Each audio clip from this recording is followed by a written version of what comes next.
Het wie het best nog wel noffelijk waar. En zeker als die zinnen er dan terugkomt, dan is het noffelijk, dan heb je een lekkere temperatuur. Maar op een wien viel het nog koud aan, dus koert de trui van de middag nog aan. Wel, de komende dagen staan in het teken van de maaitijd. Geen echt hege temperaturen, maar wel te hege temperaturen voor deze tijd van het jaar. Joen en vannacht. Bewolking, opklarings en staan 9 of 10 graden. De wind wat meer uit het westen dan het zuidwesten waait, let misschien wel west-noordwest. En die wind is matig en vrij krachtig. En die kan in het watergebied eerst nog eens even krachtig wezen, maar die houdt hem dus stadig gewoon wel del.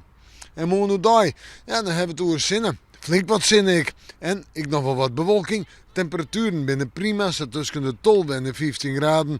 En de wind uit westelijke richtingen, letter west-noordwest of misschien wel meest noordwest. En dan zal die wind matig en vrij krachtig wezen. Dat verklaart tegelijk dat het in de kustgebieden even wat koeler is, omdat het zeewater nog maar zo'n graden is. We zetten terug naar het fruitsjoch. En dan kan ik alleen nog maar zeggen, maaitijd. Want op vreed en op sneeuw en op sneeuw hebben we het over droeg waar. We hebben het over flink wat zinnen. We hebben het over zo'n 14 graden of 15 graden hoe dat. Nog altijd te hege temperaturen. In de nacht misschien eens even eens op mist of dampwaar. Maar dat is het dan ik. Het bloed droeg, de zinnen erbij. We kunnen het weekend heel dol op uit. En we moeten morgen maar weer even in het waarsje.